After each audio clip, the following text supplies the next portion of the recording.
বিসমিল্লাহির রহমানির রহিম। আসসালামু আলাইকুম। আমি শাহনাজ কবির। আজকে আপনাদের সাথে শেয়ার করব কিভাবে মগজ রান্না করতে হয়। আর এটা খাসি, গরু, তারপর হচ্ছে মহিষ একই ধরনের করে রান্না করতে হয়। চলুন তাহলে দেখা যাক আমি এটা কীভাবে তৈরি করেছি। আমি প্রথমে একটা মগজকে ভালো করে ধুয়ে নিয়েছি। বেশ কিছুক্ষণ পানিতে ভিজিয়ে রেখেছিলাম। তারপরে এটার মধ্যে চিকন একটা রগ থাকে, এগুলোকে ফেলে দিয়েছি।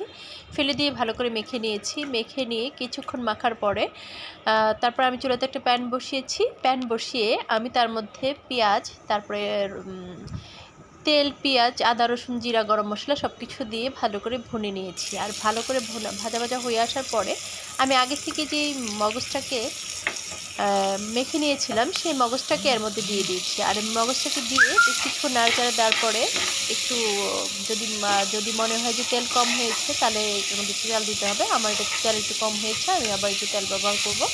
তেল ব্যবহার করার পরে আমি বেশ কিছুক্ষণ আবারও ভেজে নিয়েছি। ভেজে নেওয়ার পরে এটা প্রায় হয়ে এসছে। হয়ে আসার পরে আমি এটাকে ভালো করে কালো করে ফেলেছি। আর আমার মতো করে কেউ যদি তৈরি করতে চান তৈরি করতে পারেন। আর আমার এই চ্যানেলে যদি কেউ নতুন হয়ে থাকেন প্লিজ সাবস্ক্রাইব করে দেবেন এবং বেশি বেশি করে কমেন্টস এবং শেয়ার করবেন। ধন্যবাদ সকলকে এতক্ষণ সঙ্গে থেকে এটা উপভোগ করার জন্য। আসসালামু আলাইকুম।